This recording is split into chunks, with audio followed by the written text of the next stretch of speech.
Hello and welcome back to the Awakening Philosophy Podcast. My name is Jed, and this is the first podcast stream back since I took a break to focus on some music stuff. But we're back, and I'm hoping to perhaps streamline the channel a little bit. So I'm thinking of cutting the stream into two parts. First, maybe an introduction and chat. There's a lot happening in the world that we can't ignore and is worth talking about. And specifically, it's worth talking about in reference to the logos and the pathologos. We're seeing a world, well, as we've been reading, we are watching the dialectic unfold of what happens to a species if they do not awaken to the logos. What happens? The pathologos takes charge. So it's very important that as a race and a culture, we understand the logos and understand how the distortion of the logos, the pathologos, takes hold of our soul and our thinking and then our behavior. So, excuse me. So we are seeing various different pathologos from different people and obviously reflecting their culture. The racism of Elon Musk and Donald Trump, the disdain for human beings shared by Donald Trump and his father, and so on and so on. We're seeing that play out. What we are also seeing is not just the expression of their particular pathologos, which many people can relate to. There are a lot of similarities between every pathologos, as we have read, is unique, but there are a lot of similarities between people in the same culture. We're seeing what happens when the pathologos takes charge of the world, which is itself a reflection of what happens if we allow the pathologos to take charge of our soul. Leadership, mastership, the sorts of words that specifically apply to the logos. Mastership of the paradigm with understanding, used to benefit the subject, not yourself. This is mastership. This can only happen really with the logos. But in a culture that has rejected the logos, obviously we've talked a lot about the history of that and how that traces back to the Romans, their own counter-attack to the system of thinking at the time, the Hellenic system of thinking, Parmenides, and probably a group of people like Parmenides around at that time that Socrates was himself learning from, that helped us to understand the logos. The understandable paradigm of reality that's not just understandable, but demonstratable and provable in direct experience, because as it is the paradigm for the physical world, it can't be in the physical world. It's one of the intelligible aspects of mind, or knowable aspects of mind. That's the logos, and what we are seeing is the counterattack over thousands of years, a couple of thousand years, against that tradition. The Third Reich, the faith over understanding, blind obedience to authority, who would themselves have a pathologos leading their soul. So blind obedience to the pathologos of unjust people, that's faith or belief or opinion, that realm of thinking, which is ruling instead of actual understanding, actual truth, actual benefit. So in a culture that has insisted for a very long time that there is no truth, all opinions matter, all opinions are of equal weight. If you're of the opinion you should kill, genocide a culture, that opinion is just as valid as the left opinion that you shouldn't, which is of course insane. We're seeing what happens if we reject the model of truth and understanding. That's it. And understanding that model is also understanding the role of the pathologos. It isn't just learning. It isn't just the logos. So the problems we're facing as a society is taking part in the void or the vacuum that is created by the insistence that there is no model, but that doesn't make sense because there has to be something guiding our actions. So pathologos takes charge. Or it's a war between various different kinds of opinions and sicknesses, pathologos. And we are seeing what plays out if we allow that, if we reject truth, if we reject understanding, if we reject, there is truth and understanding.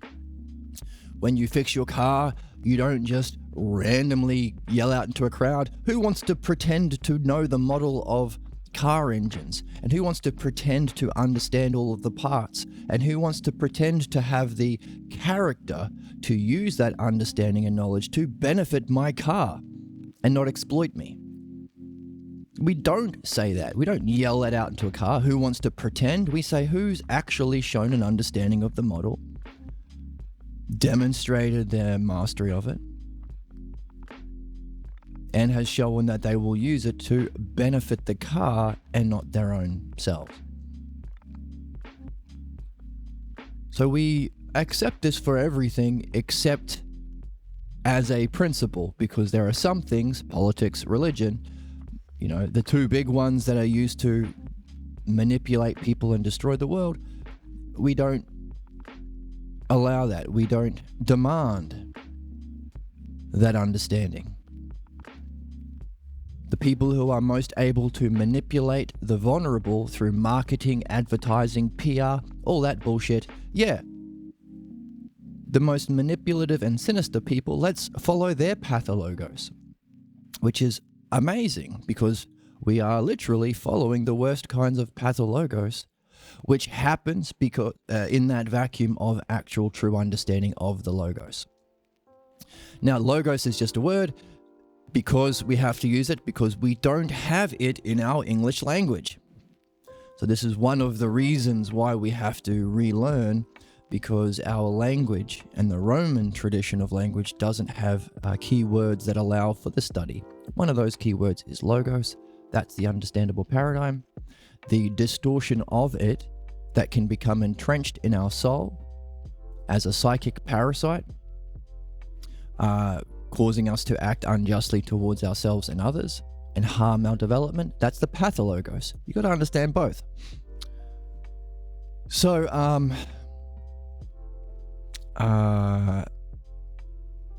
that's why I'm kind of pushing myself to come back. I know I'm not the best at podcasting or streaming. I'm not the most entertaining or charming or beautiful, but I'm going to try my best to introduce these ideas to people who are unfamiliar with them and invite people to participate in this new kind of game. It is a game. We're playing it anyway. We're just playing it poorly. We're playing a role-playing game without an understanding of our stats and our character, that kind of thing. In other words, we are still seeking truth and goodness. The problem is we haven't realized that we're doing that. The next step after realizing that we're doing that, because that's part of our soul, is reflecting on what is our model or paradigm that we are using to seek the good, benefit ourselves and others, find truth. We got to ask that question because it's the pathologos. Until you go through what we are learning here called philosophical midwifery, the art of understanding that pathologos model, challenging it, removing it, reflecting upon it, understanding its causes and conditions, and answering it, realizing that there's a reason why we have our individual pathologos. There's something that we need to learn, including unlearning the false models. So there's a reason why we have it, and it's time to pay attention. So, I have been thinking about how to make this channel and this information more engaging, more entertaining, more appealing. There are some people out there on Twitch and YouTube who are doing a much, much better job and are very inspiring and very wonderful in how they share reason with a culture over the internet that is unfamiliar with reason. They don't know how to think.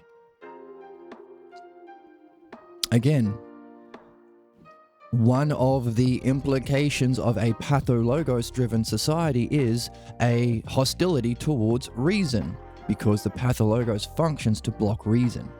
So why would we teach our children how to think if the pathologos was in charge and not us?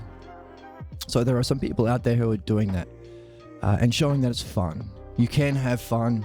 You can make fun of ignorant things while still having empathy for the human being behind that sickness. The human being with such a strong loyalty to their false image of truth and beauty that they will defend terrible things, do terrible things to others and also to themselves. So having empathy for the soul behind the pathologos while still making fun of the absurdity of the pathologos. That's part of it. It's fun. There are some people out there who are inviting people into this kind of reflection on causes and principles. So in other words, when there's a problem, how do we reflect on the cause of the problem? What are the conditions for it to come into play? Like a flame, there are causes, like a person lighting a match, but there have to be conditions as well, like oxygen in the environment. Same thing for human problems. Now, the pathologos provides baby brain answers. Blame. We call that the blame game. Oh, there's a problem? Don't reflect on causes and conditions and principles so we can learn. No. Just blame that guy. And the prerequisite for the blame is someone who looks different. So the brown people, the immigrants. Usually it's the most poor and unable to defend themselves. But this is a part of human group dynamics. Groups can bind together in shared hatred of one person who's a little bit different. Maybe he talks different. Maybe she dresses different. See it everywhere, in any group you join it into.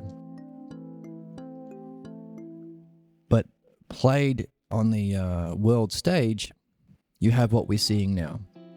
Instead of actually understanding the causes of problems, because the cause of problems is the pathologos, that then manifests in systems that sustain the pathologos, like capitalism and fascism and Nazism. Instead of looking at those, they instead blame the victims. Now, if we have a point of view of humanity as being one, we are one people, we are one self, as we learn in philosophy, then the idea behind capitalism, profit, doesn't make any sense. Profit means to exploit or extract value from others. So it's harmful. That's why war makes profit. That's why teaching all women that they are inadequate unless they buy your makeup that you are selling them makes profit. But when you realize that we are all one self, one species, what we are doing is, if we are compelled to exploit and extract, or profit, or capitalism, we have to first make other. Cut off a group of people and say they are different. They don't get human rights. They don't get to participate in life. They don't get to eat food. They don't get a house to live in. We get 50 houses. we get to eat the best food every mealtime. Oh my goodness. But they get to suffer and die. Well, you have to make a division. Who is the other that you can blame as bad, or obviously it's a lie. It doesn't make sense, but it's a scapegoat. How do you otherize your own self? Well, you'd have to chop off part of yourself, chop off your hand, and say, oh, that's not me. That's different than me. Now I'm going to exploit it. I'm going to win. Competition. I'm going to be a shrewd businessman and extract all the value from this hand that I've chopped off my own body. But then you have to make more profit next quarter, don't you? So you're slowly chopping off parts of your own body and patting yourself on the back, well, until you run out of hands, for how well you've exploited others without realizing that you are just killing yourself, and that ends with a single person standing atop a pile of dead bodies. And we're seeing that now. When they say, oh, you need so many millions of dollars to actually have a house to live in, and we're going to make a system where you can't have that, you will be homeless. There isn't another option. That's just reason. Now, part of thinking is pushing the implications. If that continues, what ends up happening?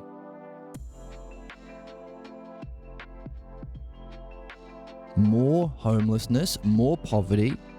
Billionaires become mega billionaires and trillionaires, but money doesn't have an intrinsic value. You have to gain the value by using it. So they'll end up buying everything. So everything will be bought and owned by a smaller and smaller group of people, while the victims will be blamed. You have to steal to afford food? Well, you're a bad person. I get to torture you, send you to prison that I can use for prison labor, to further exploit people, make more profits. Everyone ends in prison. And that's what the game Monopoly was supposed to show us. If you've ever played Monopoly, that's how it always ends. One person alone, sad. All his friends are out of the game. Think about that. Think about the lonely people atop the current society. The Elon Musks, the Bezoses, the Trumps. Especially Elon Musk. How lonely and desperate for friendship is that guy. So one person alone with everyone else in prison or dead. That is the dialectic of capitalism. In other words, this is what will always follow. Inevitably. Part of being rational and mature is seeing that before you play it out.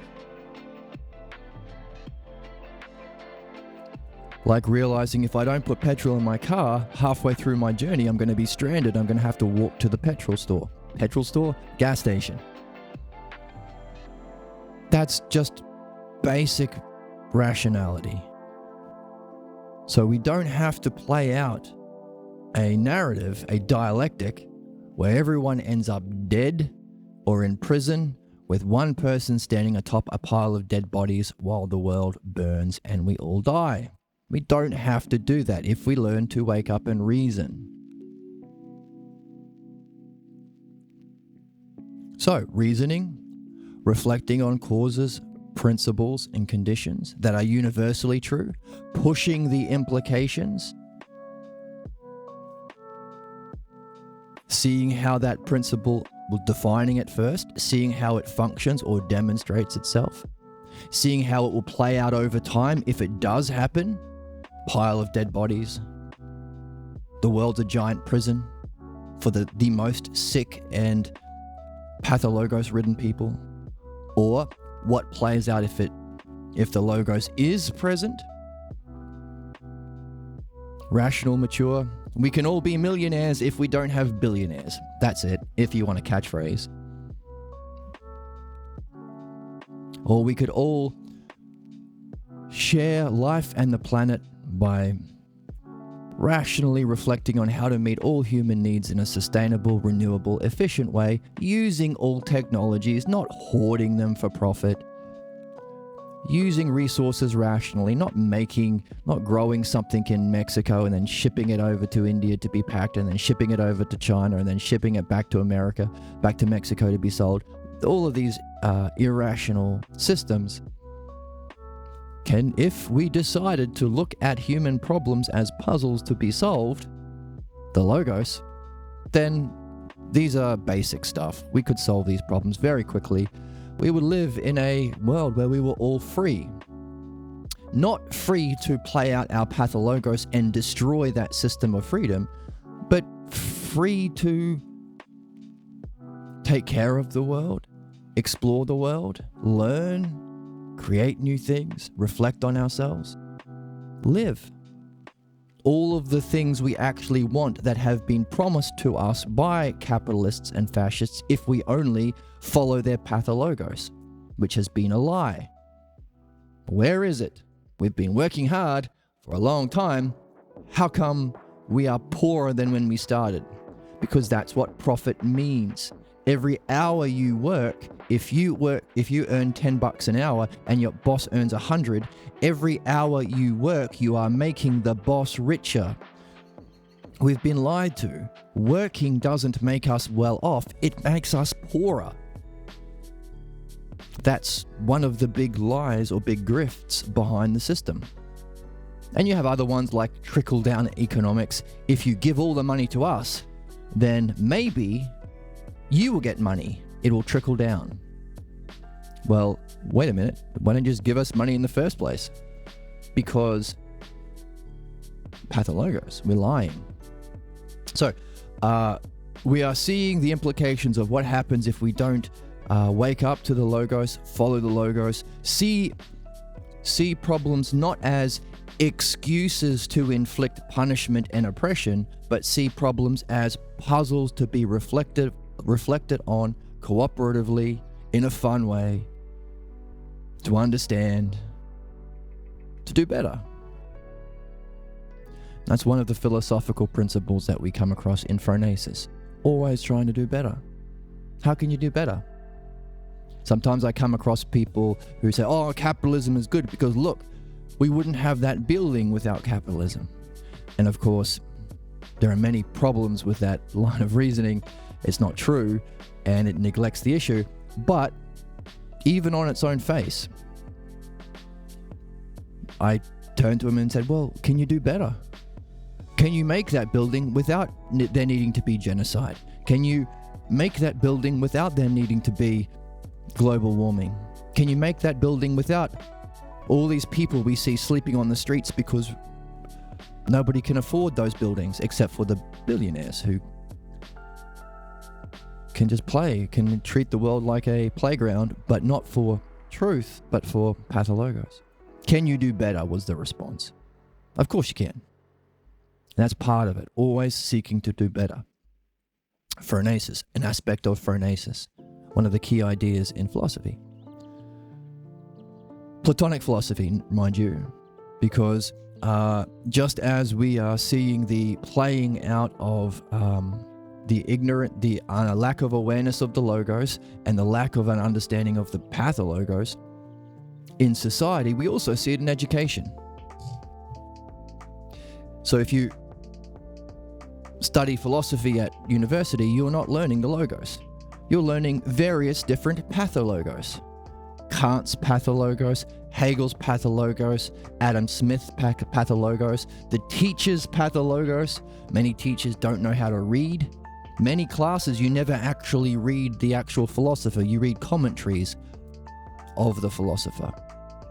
Pathologos. We have a pathologos understanding of philosophy. So when you say, hey, it's important to learn philosophy, people go, oh, I don't like philosophy. It's just debating, isn't it? No, that's pathologos. It's not debate, it's dialectic. Isn't it just anyone's opinion? No, that's pathologos' view of philosophy. So we have a lot of work to do to understand where we are And then what we have to do, which is, it's the same game. It's understanding the logos and pathologos. To understand the nature of philosophy and what real philosophy is and what we need to do to implement that to be able to A, solve problems, and B, go from a problem-free state or a healthy state to excellence. How can we improve or do better? So, all of this stuff is happening, and I have decided to come back a bit earlier than I'd planned, just to put something out there and hopefully get better at inviting people into this game. The same way these other people that I've mentioned are doing a very, very good job inviting people, everyday people, regular people, into how fun it can be to understand. Reflect on causes and principles, make fun of what's ignorant, and enjoy the curiosity and wonder of having puzzles and solving puzzles together. That's the game.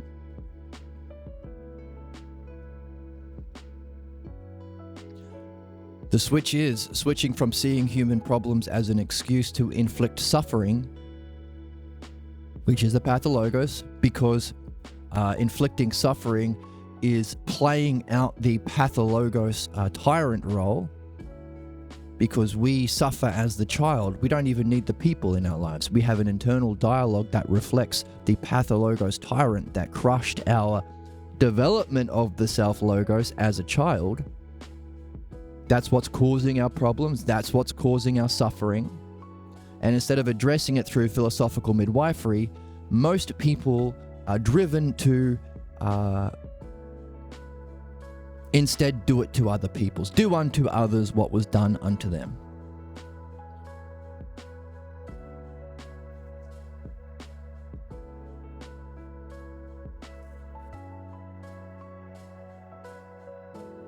So that's one way of solving problems. Cosplaying as your tyrant parent in that moment. Now, I'm not saying they were always a tyrant. Maybe they made you lunch for school every day. Who knows?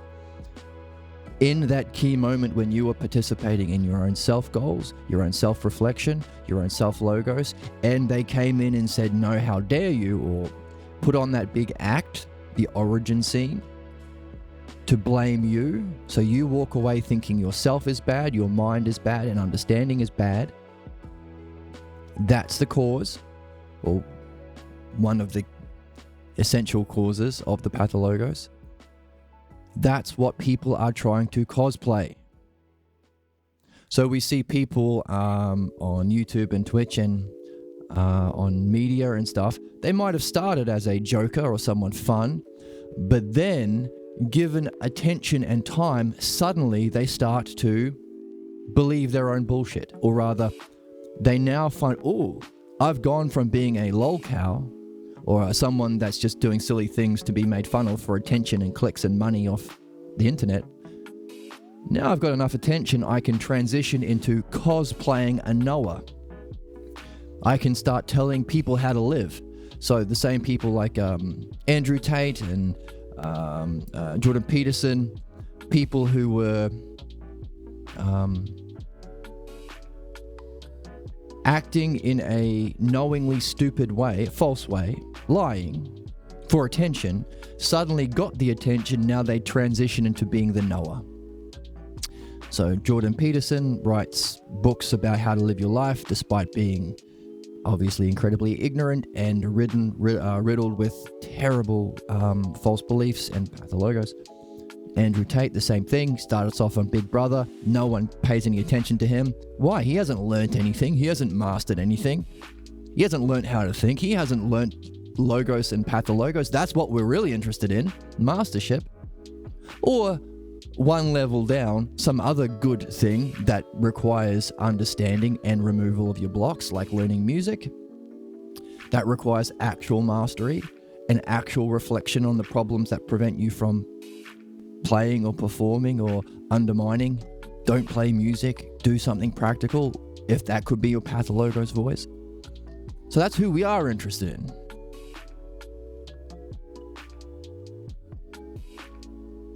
But instead of actually doing that work, You can gain people's interest by doing the exact opposite, because we seek justice and mastery. That's the logo side of things we've been talking about.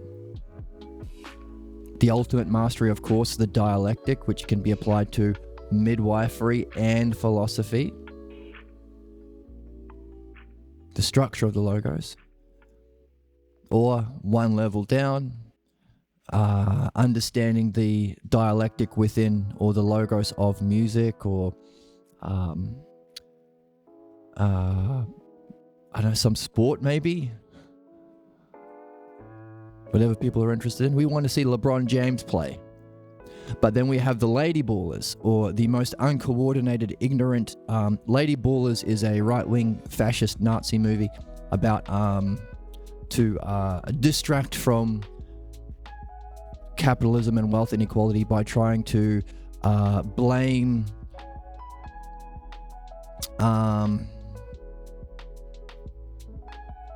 the most vulnerable people.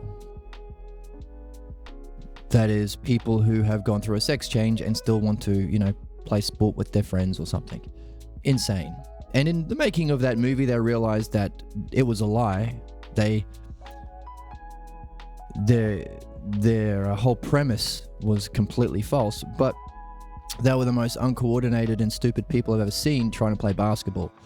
But they have an audience watching them play basketball, even though they haven't learned how to play the game. That's the pathologos. People cosplaying as being experts for the attention, so they can cosplay or pretend to be a knower, to be an expert, to be someone with mastery, or at least someone who likes to reflect and understand and better themselves. That's who we are interested in. They're pretending by lying to us, by appealing to the pathologos that we have yet to address individually, which is against other. Look at those, they're others. So let's disconnect them from self, so we can abuse them the same way we were abused by our pathologos. That's the game. They appeal to our pathologos' desire for injustice. That's why it's a psychic parasite. We don't actually want it. We're actually seeking the truth and the good. That's why we have read, we don't have the pathologos. The pathologos has us. In my lighting, this is a little bit weird. There we go. Turn it down a little bit. So that's what we're seeing. And of course, in any of those fields, it's the same structure of thinking. Definition. What is it you're talking about? You're saying family values, but define it. Oh, the 32 times felon, 300,000 times lying, convicted sex offender with 3 wives. His idea of family values, he's not defining, he's just using it as a buzzword. Oh, interesting. Definition. Then how does it function? Demonstration. Then we talked about what happens if it does exist. What happens if we are ruled by the pathologos of the worst people, or the worst pathologos infecting the souls of people? And what happens if we don't? What happens if we awaken to the logos? That's pushing the implications, so we don't have to live it out to the extinction of everyone, the extinction of humanity. That's division. And then finally, after reflecting on that, what follows, can we synthesize that into a conclusion that will allow us to better understand that first definition and see whether the definition was legit or not? Does that politician or economist actually have a good, true definition of mastership in a way that benefits people? Those are the 4 steps of the dialectic. That's the logos. You can apply it to truth, or you can apply it to removing what's false.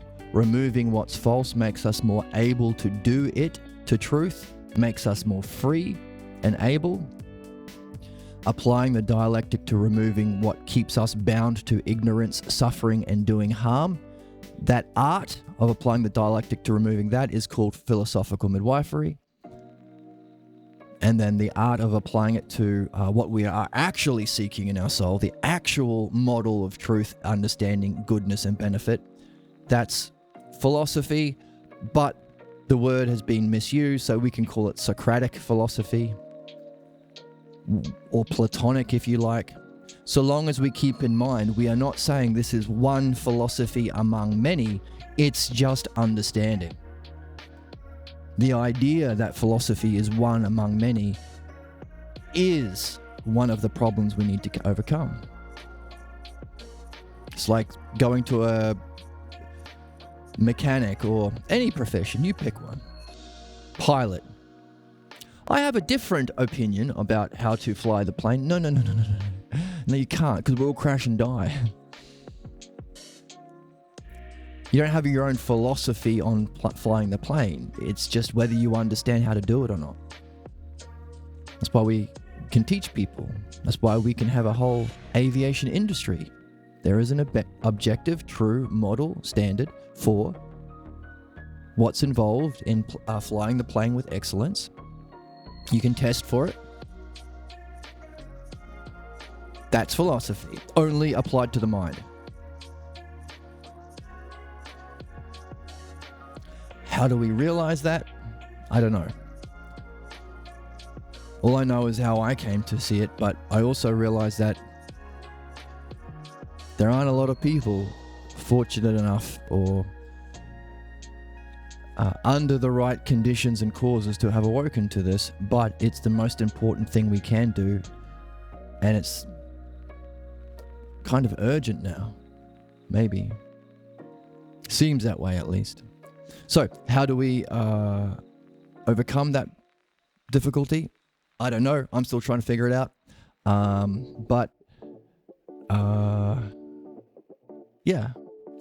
Maybe celebrating the other people who do something very, very close to philosophy. Encourage people to learn, to reflect. And by being out there in the public eye, they are demonstrating what they're defining. Look at me, a person that is entertaining and fun, but also is thinking and reasoning and addressing causes. And actually coming to solutions. Inviting people to learn how to think, but also by doing that publicly or on Twitch or YouTube or something, they're also demonstrating it, because these people tend to be the most caring and empathetic. There is a direct correlation between intelligence and empathy or care, as there is a direct correlation between the opposite of the logos, pathologos, and the desire to inflict harm in the same manner that was done to us. That's key.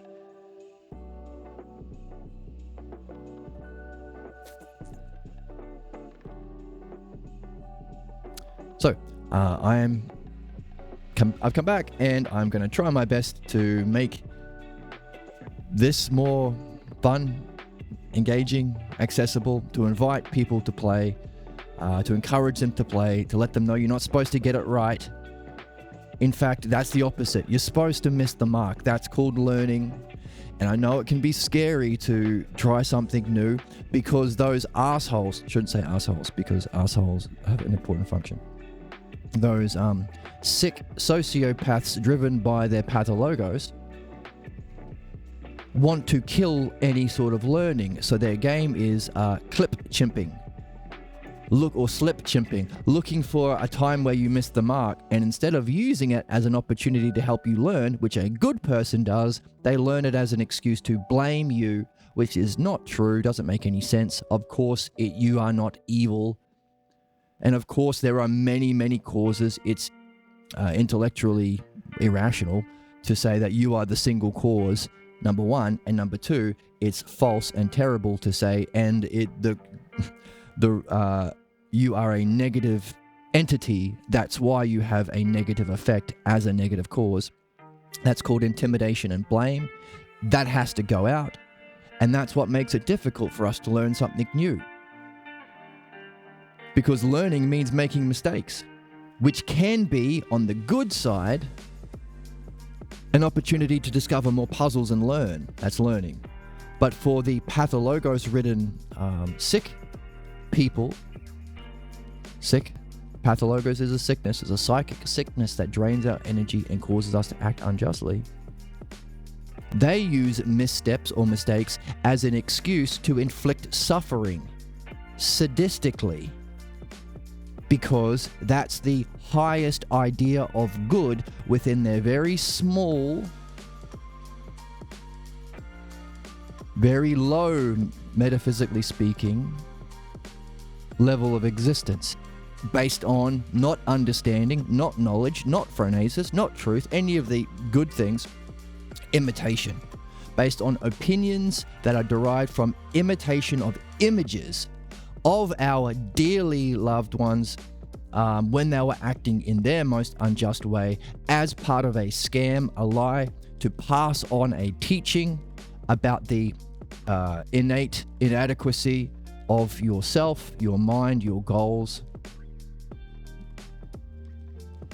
in order to maintain that sickness and group image of unity based on this shared sickness. So, I've said a lot. Where's my coffee? I need to get my coffee from somewhere. So, that's the game. But, of course, we have to recognize the dynamics of that game. We don't just learn new things. The pathologos counter-attacks. It has a self-protecting mechanism and it attacks. So we see the people who are the most obviously sick spending their whole time hating enemies. Why would you have an enemy? Enemies? Aren't we all selves? Aren't we in the same process? You can only have enemies if you go on this side of the coin. That is, puzzles or problems or puzzles are opportunities for fun, reflection, to see puzzles and solve them. That's the good side. The bad side is an excuse to do the worst kind of injustice on other people. So those are the people, the bad side of the people. I don't know which, the blue or the red. Let's say, we got Godzilla on the blue side and we have the Phoenix on this side. So maybe this is the good side.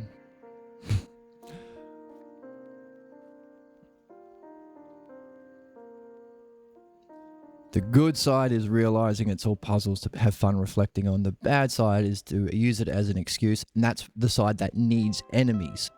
There are no enemies in reality. It's just we're all here to learn something. The logos and the art of the dialectic and the art of which is the midwifery. But another twist is, if problems are puzzles, you can't teach them. In other words, what we are talking about here is not something you can teach someone. You can't just tell someone this, because their pathologos will fight back against it. They'll dismiss it immediately and they'll go after you. They'll go after the very person doing the best. They will vilify the best person doing the most rational things. And they will go after the very person who has the ability to help them. The most rational and empathetic and able to reflect and understand is the person that can help these sick people, and they are the ones they make enemies. It's no fluke that the government killed Socrates, the best human being possibly ever.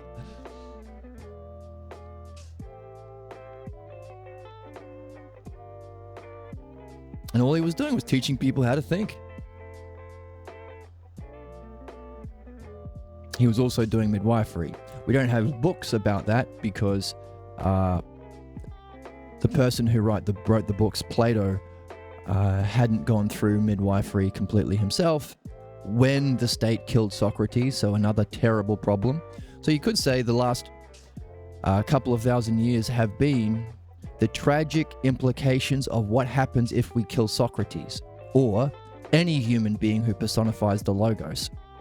because we killed Socrates before he was able to midwife Plato and pass on the tradition of philosophical midwifery. Fortunately, now we have rediscovered it, and we talked about how we rediscovered it in the first chapter. But it is something that has to be learned because it's an inner thing. Not inner. Inner is the wrong word. It's a mind thing. It's for you. It's a human thing. You have to learn it. You have to have the courage. You have to have the courage to do something new. You have to have the courage to stand up to the jerks who say, oh, you made the mistake, or you're a bit different than me. Now I get to punish you, and say, no, that's unjust. That's ignorance. And let's reflect on why you think that. Because if I was to bet, I'd bet a nickel that the same way you are looking for excuses to abuse other people was the exact same way that was done to you. You are motivated by image thinking and not reason and understanding. And your image of excellence is this tyrant that you faced when you were 4 or 5 years old, and you didn't know the Logos, and you were dependent on this person, and you trusted them. That's the game. Are problems excuses to make human beings suffer that will cause a illness and festering of our soul that will have implications in this life and in beyond? Or are all problems puzzles to be objects of reflection and contemplation as we together have fun wondering about causes and principles until it's sufficiently seen and problems are resolved, freeing us up to reach a higher excellence, but also training us to reach a higher excellence, because the activity we need to go through to remove the blocks is a kind of skill or art that we can then use once we're free of that to reach the higher goals. So addressing our problems is not just good because it removes our problems, it teaches us a skill and an art that we can then apply to reach our higher goals that we wouldn't have been able to do possibly without having been forced to go through this due to the nature of reality, due to the nature of problems. Our problems puzzles, our problems are excuses to lie to inflict suffering. Those are the two options.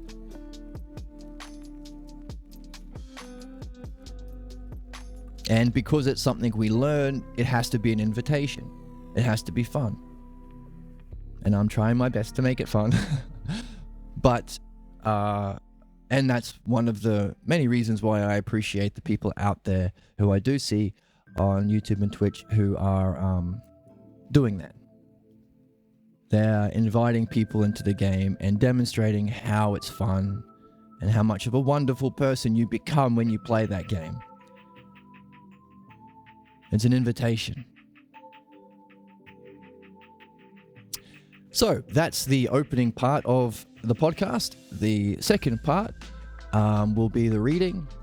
I'm wondering if I should chop the stream into 2 parts, introduction and then the reading, and post both to YouTube so people can just go through the reading without having to listen to this part. I don't know.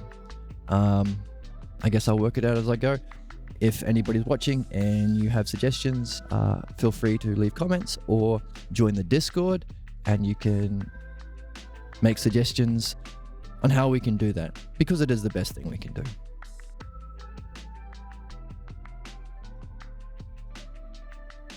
So, I guess for today, I'll keep it as one video, but maybe I'll chop it into 2 parts in the future. I don't know. Let's jump into the reading. We are reading the Philosophical Midwifery book. We're up to chapter 2, and there are how many sections? There are a bunch of different sections in chapter 2. You just have a look. There are 11 sections, and we're up to number 10, which is the Logos. So let's jump into chapter 10.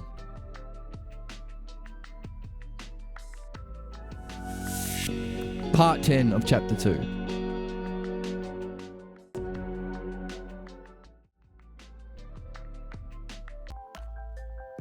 All right, so we're back to reading. big introduction today. So this process of learning that we're going through to discover, we are here to discover and master the Logos and the Pathologos. How do we do it? You got to read. You got to read books that illuminate the Logos, written from someone who was able to participate or share in the Logos. And it affects us. And as we said about midwifery. Oh, cool. Yeah. I think I'm reconnected now. Thanks, man. Midwifery, philosophical midwifery can be understood as the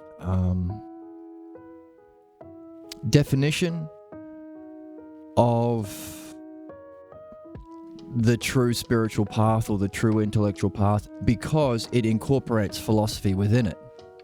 Because midwifery involves removing the false beliefs that cause our problems. But problems have a very specific definition.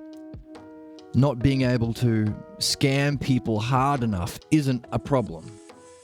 Problems are specifically problems in reaching actual good things that you're here to do. Real problems. So problems are things that prevent you from sharing in the self-logos, mind, or ousia, reality, being, and the one self. But these are ideas that you can only understand if you're studying philosophy. So a prerequisite for philosophical midwifery is reading Plato or Socrates to gain the language and to gain the understanding of what is the Logos, what is the dialectic, why are we here? Because those are the meaningful goals that you will be blocked from. But now you've got a block to something that's personally meaningful and universally meaningful too, but personally meaningful to you. It's your goal, allowing you to participate in philosophical midwifery. So to do midwifery, you have to know what a problem is. To know what a problem is, you have to do philosophy. So you could say midwifery sits atop and philosophy is one of the parts. So you could say, well, what is the one true philosophical, intellectual, and spiritual tradition? Philosophical midwifery. Now, similarly, we can say, well, as we go through that philosophical midwifery process, not only are we resolving our problems, we are learning a skill. We're learning how to do the dialectic. We're learning how to read as well, because we have to read this book in a new way. We're not taught how to read. Reading is to see what's there, not to project your opinions and beliefs onto it or misinterpret it. Or interpretation. Interpretation is adding what isn't there or leaving out what is. So you're not going to learn anything if you do that. So you have to learn how to read, which is one of the reasons why we're doing this. So you can say, well, so here's the analogy. Actually, I'll write it on the board because it might be a bit tricky. And I have a pen. I have a stuffy. I have a pen stuffy.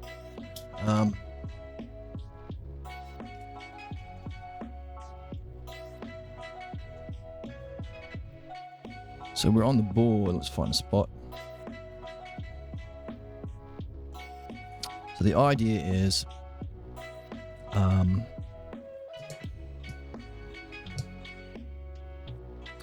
philosophical midwifery is a process or skill which then can become an art when you master it, as well as having a goal removes blocks and problems. So originally, well, what we're doing is this. We're trying to remove our problems. But in the doing so, we learn this process, which then both of these things together, because we are free from our blocks, we are now unblocked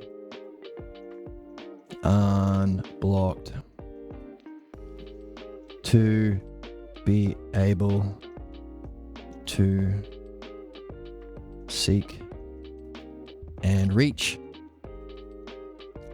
truth, self, because one of the blocks is we think we know what we are when we don't. The good,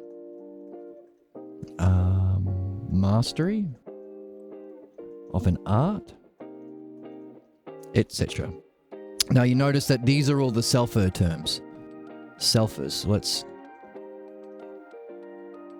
Selfers, because you could put a self in front of all of these, because self is an honorific. It elevates the thing to a level of being beyond the physical world.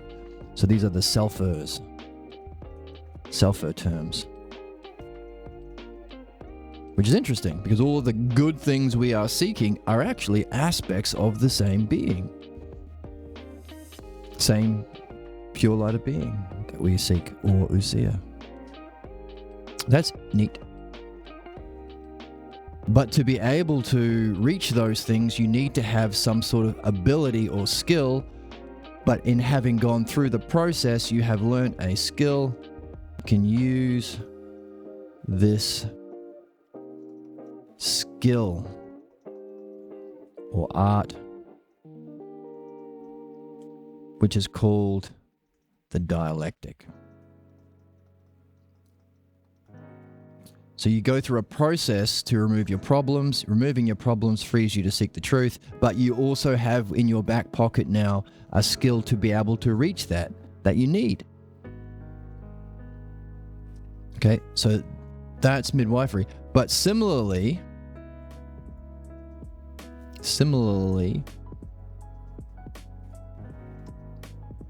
what we are doing on this channel is, in order to do this whole thing here,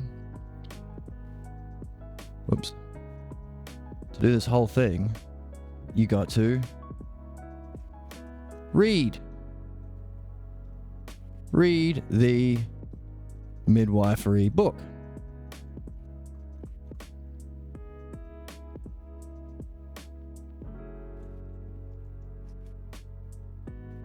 But in order to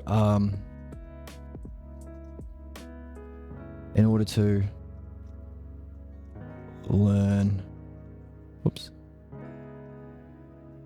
midwifery, but in the same way, we are also learning the skill. Run out of space.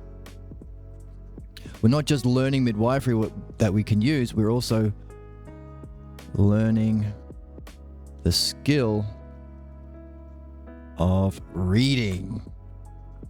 We're learning how to read. Pierre often said, all I'm doing is teaching people how to read. To read what's there.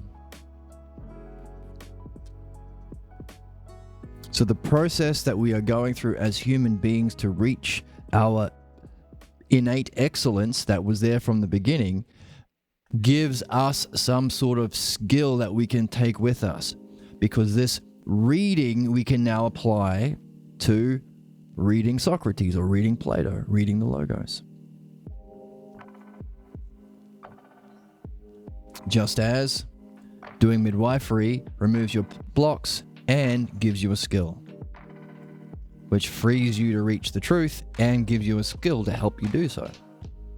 So that's why we read, to get the information from people who have that level of mastery, people who've done this, people who have freed themselves from their problem and reached this level of reality, specifically Socrates and Pierre Grimes.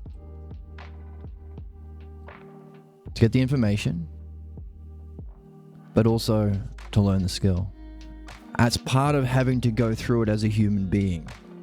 Does that help our question why, if the highest term is the self, the first cause, but it's also the final cause, it's our goal, we were the self the whole time. Why go through the human experience? Why go through forgetting? Why go through ignorance? Why play out all of these disastrous life dialectics of the pathologos?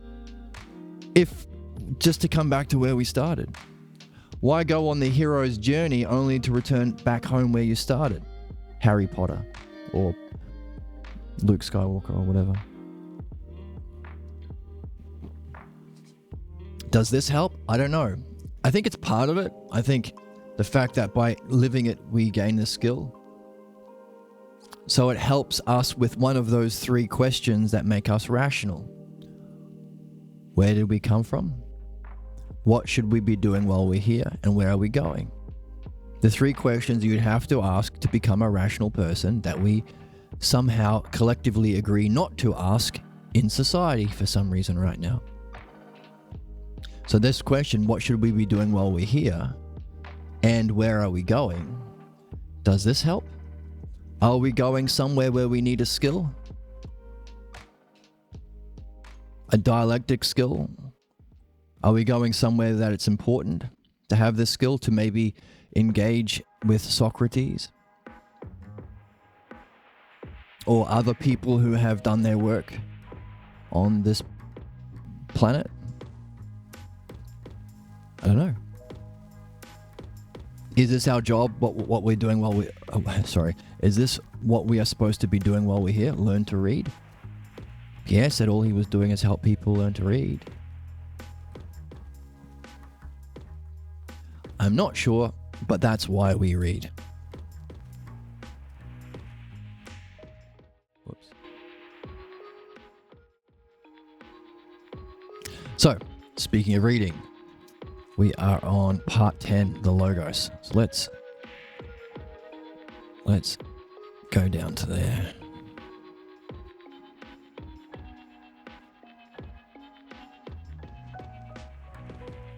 Here we go.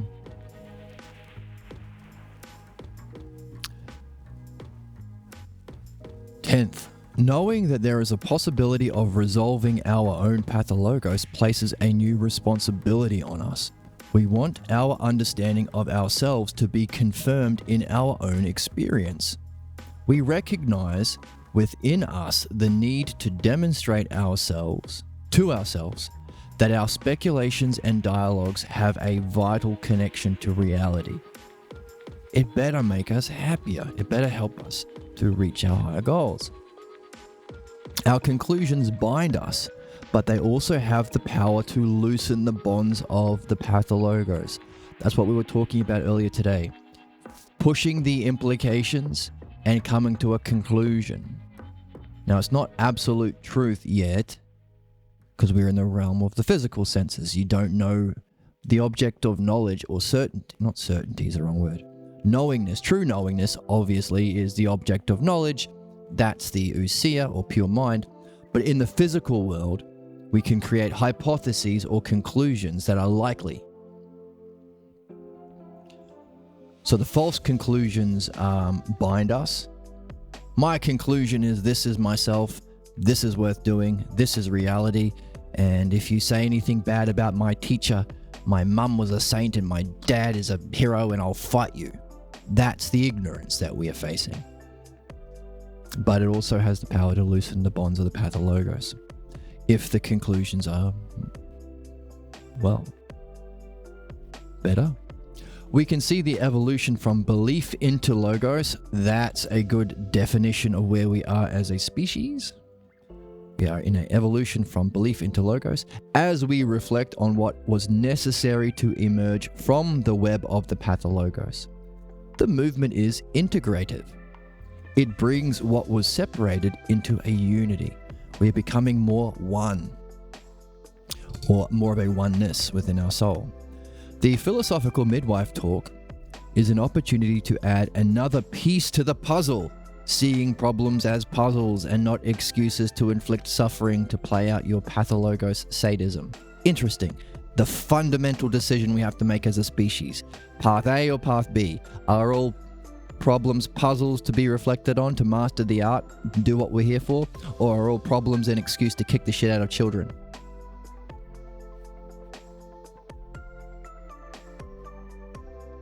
One is retributive justice, the current system, inflicting suffering. It's not really justice. And one we call restorative justice, like in everyday speech, but really it's this, the logos. So we add another piece to the puzzle in the midwife talk, and each piece is tested in the immediacy of our everyday life. It is tested because we carry our understanding with us. Understanding is not something we can choose to turn on and off. It is our way of seeing. We see through what we understand. This is the importance of realizing you can't just say there is no model. All religions are equally true. All political opinions, including Nazism or capitalism, are equally true. That's insane. It's false. It's a way of thinking called it's all relative. It's all relative to opinions, or it's all relative to perception. It ain't. Because we see through our understanding. If people have crazy Nazi beliefs, that's how they function.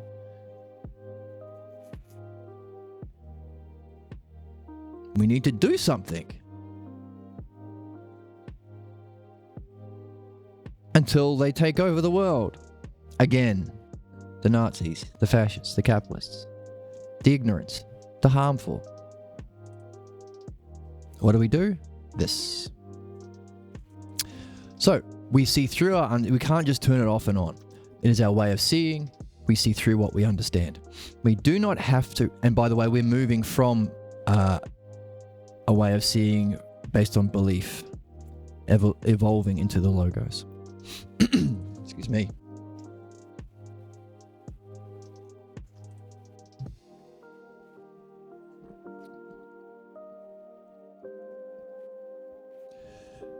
We do not have to learn to act with understanding. We act through what we understand. It is interesting because this is a fundamental shift as well, because in our society of slave oppression by said pathologos, we're told, oh, you know how you get success? Working hard, doing stuff, effort, stress, grind, suffering. All of these words put together to justify exploitation, pathologos, infliction of suffering, and extreme inequality. When here we're saying, no, you don't have to do it. You do it anyway. You don't have to learn how to see to act through your understanding. You do it anyway. Our learning isn't physical. Making stuff for the that can be used to murder children and exploit the masses. Building bombs, building mousetraps, building widgets, building makeup. No.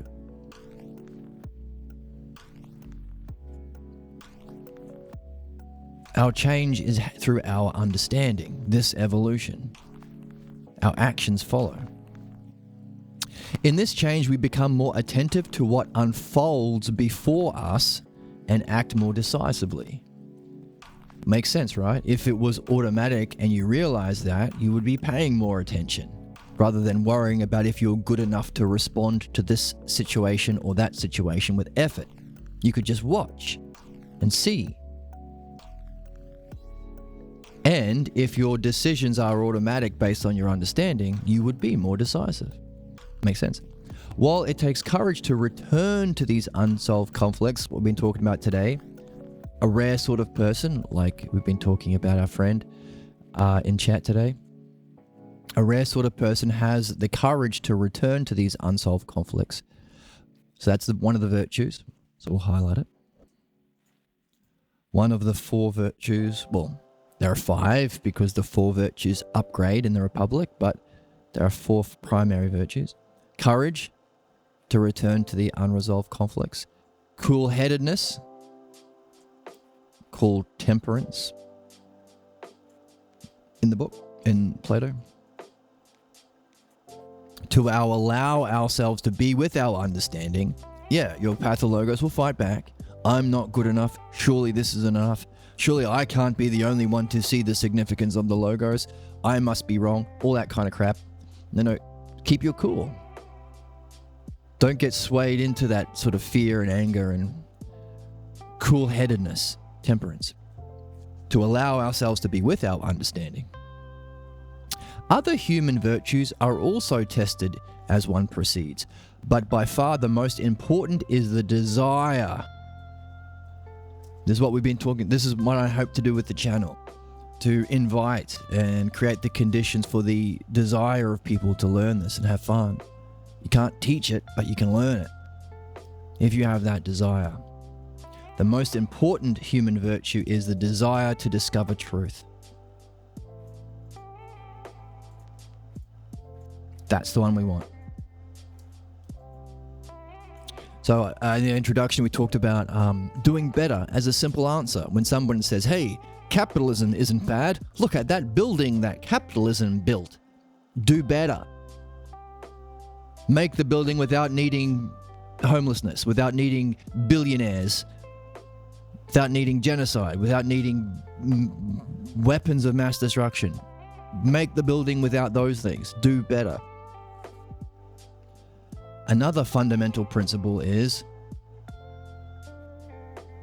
have a desire to know the truth. So whenever anyone tries to silence the conversation, intimidation, bullying, all these sorts of crap, ganging up, threats. No. The most important human virtue is the desire to discover the truth about oneself and one's reality. So those are those three things we mentioned before. The truth about oneself is the highest one. We call it the first hypothesis of Parmenides, the first. What Parmenides explained to us was his understanding of the self. Parmenides was Socrates' teacher when Socrates was 19. Reality is the second hypothesis. That's mind. Can you use mind to know the mind? Some traditions call it an enlightenment experience because it's all of those self-er words. Remember? It was.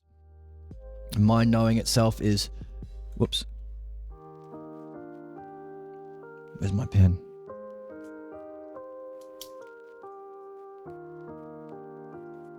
Truth. Truth, goodness. We can add other words like beauty, justice. So experiencing all those aspects together as a unified soul or unified being, unified reality is, well, you're experiencing all of the greatest things put together. So bliss and enlightenment for many traditions. So we can understand enlightenment. That's what it is. It's an experience. Now you can say, well, the one self is a kind of enlightenment that isn't an experience, but which is true. Different kind of enlightenment, more like the nirvana experience than the Taoist enlightenment.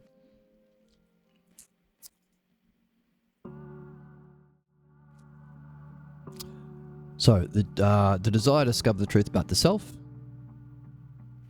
the first hypothesis, reality, second, and of course the skill that you learn to reach those goals, remember? You're learning the skill too. That's the logos. So that's the 1, 2, and 3. First, second, and third hypotheses of Parmenides. The natural result of this process is that the philosophical midwife learns to trust in reason.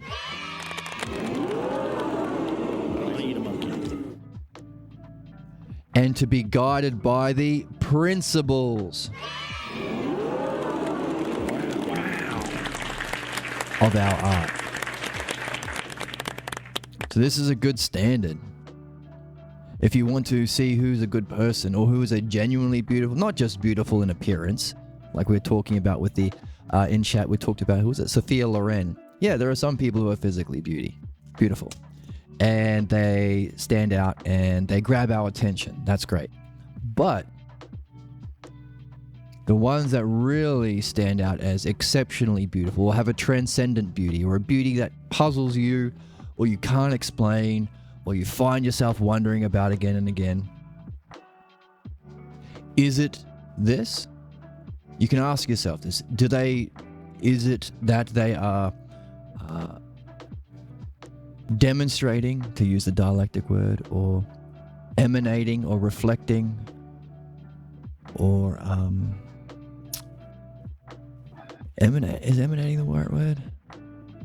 This beauty of character.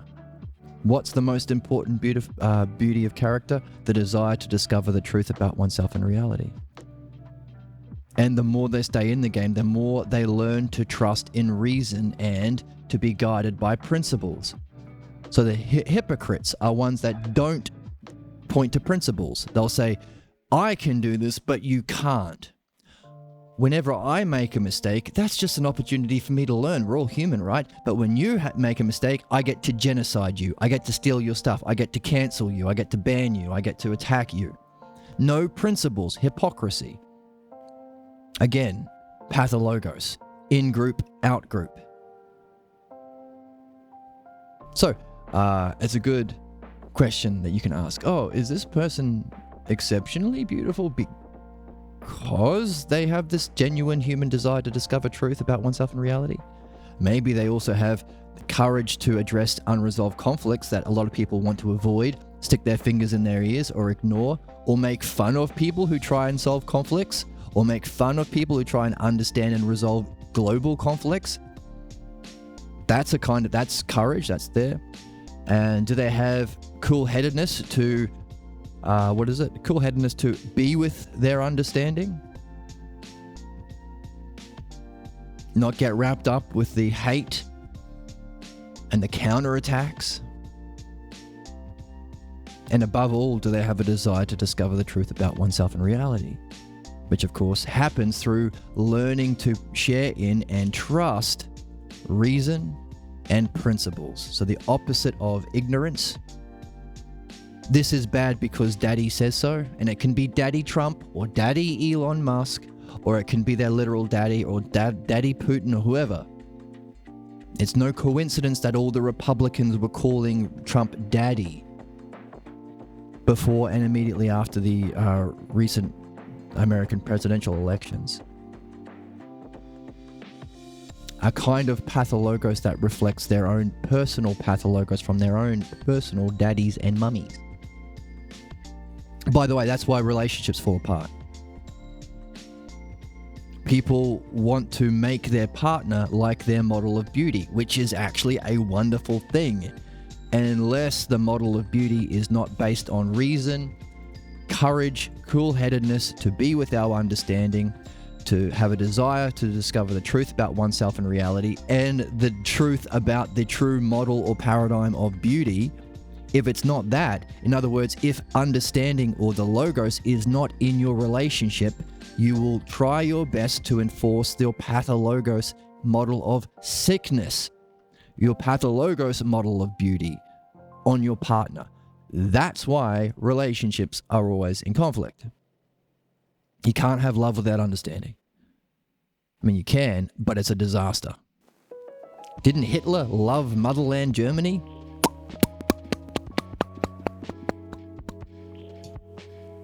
Love without understanding. Okay, so unlike Sophia Loren, who we've been joking about in chat today, are these people who are motivated by principles? Principles that are universally true and applied to all people? Not just principles, but principles of an art. Principles that are accessible to anyone who wants to understand, but also is used to benefit. Art has to benefit. That's why they say there are no right-wing comedians or artists. Doesn't work. Because right wing is the pathologos. Conserve. I'm going to conserve my ignorance and harm and attack anyone. It's conservatism or right-wingism is nothing other than the pathologos writ large. So of course it's inconsistent with art because art has to benefit the subject. And it's specifically against benefit for themselves or others. Nothing to do with benefit. The Germans weren't following Hitler because of any benefit to Germany or others. It was duty. The German cultural way of being that they needed to address of duty, blind obedience, which is why they were called dogs. Because a dog doesn't judge their owner. They're just blindly loyal. We don't... We love dogs, but humans can't have that quality because of the pathologos. Dogs don't have the pathologos.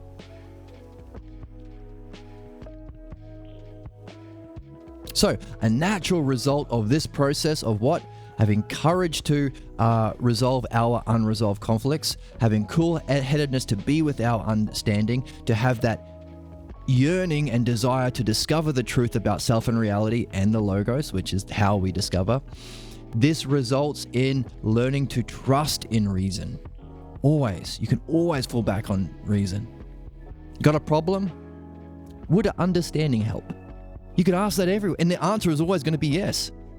Your toaster's broken. Would understanding the toaster help? Yes. Would understanding why it broke help? Yes. Is it ever good to kick the toaster? No. Then why do we kick people? Are humans less than a toaster? By playing this game, and I'm trying to make it seem fun, because it is fun. It's the best. It really is. And everything else gets a grey hue when it lacks it. Like we talked about art. Comedy that isn't based on meaningful things. Like Jerry Seinfeld.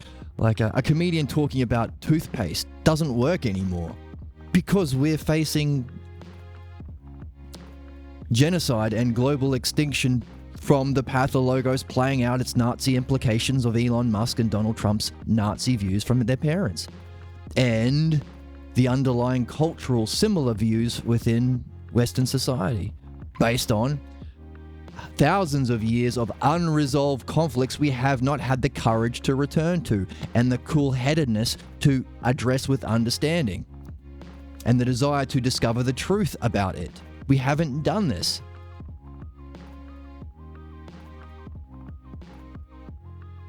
And so we're facing these problems, so a comedian better damn well address it, otherwise it's not going to be funny.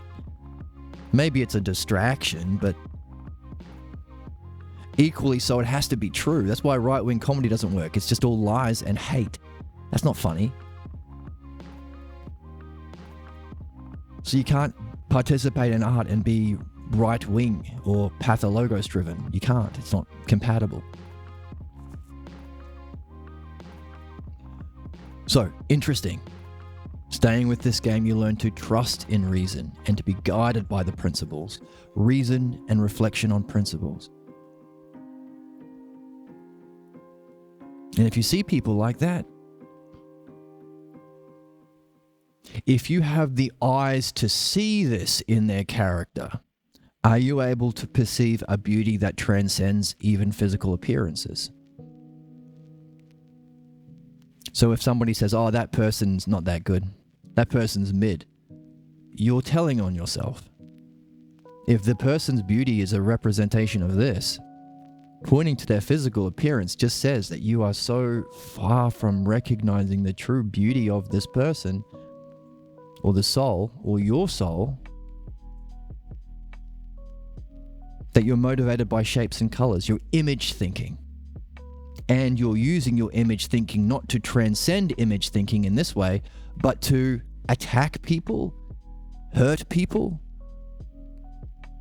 which is obviously not good or artful. Again, pathologos. So these are questions we can take with us as we go out into the world. Is that true beauty? What about that person? Their beauty is somehow transcendent. It seems like physical beauty, but it somehow radiates beyond the physical world because it's character, virtues, truth, trusting in reason, and to be guided by principles. Try it. And if you do try it, please report back. What did you see? Did you ask the person, hey, have you ever wondered what makes you beautiful? Why are you beautiful? Is it these things? And if it is, then they might want to reflect with reason and be guided by the principles of that conversation. They might enjoy that conversation. If it happens, report back in the comment section or join the Discord and let us know, because again, we're learning here. So that's where we are so far in the text. We've got a bit to go in this section, but I've just covered where we're up to in this part here, because we had a really big introduction because we've just come back from break. So this is where we'll pick up next time. Thank you for joining me. I hope it's fun. I hope you have fun sharing this with others if you are fortunate to. And yeah, I hope to see you next time, where we will be getting back into the Mino, finishing that book. And then the next day back here. And if you want to check out my music channel, you can check out Jed Phoenix Music on Twitch, where I play some songs and we talk about anything. So thank you once again for joining me. Follow that logos. What's my sign off for today? Have the courage to resolve your conflicts. Have the cool-headedness to be with your understanding. Nurture that desire to know to discover the truth about self and reality. And trust in reason. Be guided by principles of this art. In a nutshell, follow the logos. I'll see you next time. Oh, Chicken Flamingo says bye too. Bye.